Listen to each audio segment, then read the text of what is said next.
Cordial saludo. Mi nombre es Karen Joana García Silva, estudiante de la especialización en Derecho Administrativo de la Universidad de Santo Tomás. Hoy hablaremos de uno de los gobernadores del departamento de Guainía, de sus condenas y sanciones disciplinarias y fiscales. Efrén de Jesús Ramírez Sabana fue elegido mediante voto popular como gobernador del departamento de Guainía el 27 de octubre de 2003 para el periodo constitucional 2004 a 2007. E inició sus funciones el 1 de enero de 2004. En cuanto a la responsabilidad penal que se le endilga, la competencia para conocer del caso recae sobre la Corte Suprema de Justicia, conforme el numeral 5 del artículo 235 de la Constitución Política, y los hechos para la comisión de la conducta punible fueron: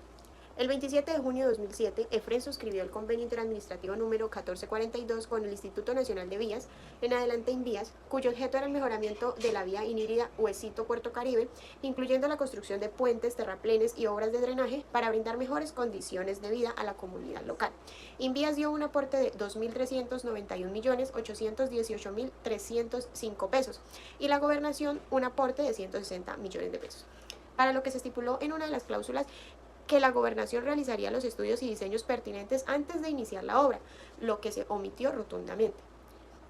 A partir de este convenio se convocó el proceso de selección número GGOUC 099 de 2007, en el que solo se presentó un oferente, quien fue el que resultó adjudicatario del contrato de obra número 358 de 2007, por un valor final de 2.550.693.451 pesos con 78 centavos y un plazo de ejecución de 8 meses.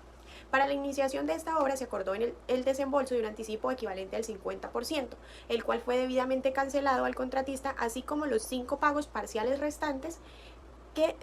y en donde se constató la omisión en la devolución de los rendimientos financieros generados por el anticipo. Cuando se siguieron las investigaciones por parte de la Fiscalía, esta entidad evidenció que no había población que transitara por el trayecto donde pasaba la obra, era un lugar desolado, y además habían construido puentes innecesarios, dado que no pasaban cauces ni existían ríos por este trayecto. En este caso, el gobernador incurre en 2 delitos. Primero, el delito tipificado por el artículo 410 del Código Penal, contrato sin cumplimiento de requisitos legales, por haber obviado los estudios previos y diseños técnicos necesarios para la viabilidad del proyecto, por sustentar falazmente la necesidad de la contratación, por construir unos pliegos de condiciones y estudios técnicos insuficientes y sin condiciones mínimas que exige la viabilización y ejecución de una obra de tal magnitud, y por incumplir la metodología para la identificación y evaluación de proyectos. Como segundo delito está el tipificado en el artículo 397, peculado por apropiación, por la desviación de los recursos públicos propiciada por el acusado, quien, obrando como representante del departamento de Guainía y ordenador del gasto en su momento, se apartó del deber de verificar el cumplimiento de las labores contratadas y obviando las disposiciones legales en la materia, y aún así realizando el pago de los recursos del contrato de obra 358 de 2007, causando un serio perjuicio al patrimonio estatal. En conclusión, se produjeron pagos por la integridad de una obra que no se ejecutó al 100%, y su condena fue por la autoría en el delito de peculado por apropiación a favor de terceros agravado a 250 meses y 16 días de prisión e inhabilitación para el ejercicio de derechos y funciones públicas, así como una multa equivalente a 1.627,43 salarios mínimos legales mensuales vigentes para la época.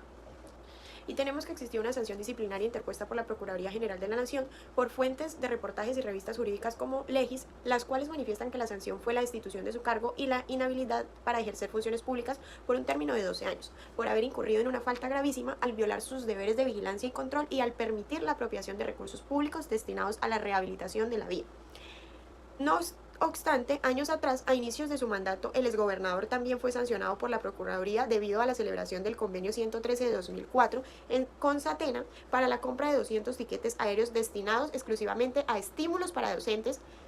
y la investigación comprobó que 57 de estos tiquetes fueron usados indebidamente por el personal administrativo para vacaciones, desviando el objeto contractual. El exgobernador fue hallado responsable por el incumplimiento de su deber de vigilancia y control sobre los bienes del Estado. La Procuraduría calificó la conducta como falta grave a título de culpa grave, imponiendo la sanción de suspensión del cargo por 6 meses, la cual fue conmutada por una multa de 31.981.890 pesos. También tenemos que en 2013 el exgobernador fue declarado responsable fiscalmente por la Contraloría Departamental del Guainía, debido a irregularidades en el contrato 303 de 2007. Dicho contrato, cuyo objeto era la implementación del sistema de control interno, fue liquidado y pagado en su totalidad a pesar de la ausencia de soportes que justificaran la ejecución de la labor contratada. Esta falta de cumplimiento generó un daño patrimonial al departamento, Por ello fue condenado solidariamente con el secretario de Hacienda a resarcir la suma de 99.649.800 pesos. Y para finalizar,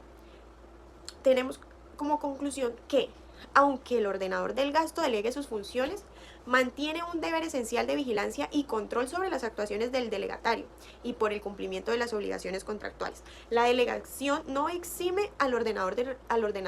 la responsabilidad disciplinaria, fiscal y o penal, pues en calidad como máxima autoridad en la ejecución presupuestal lo obliga a responder personalmente por la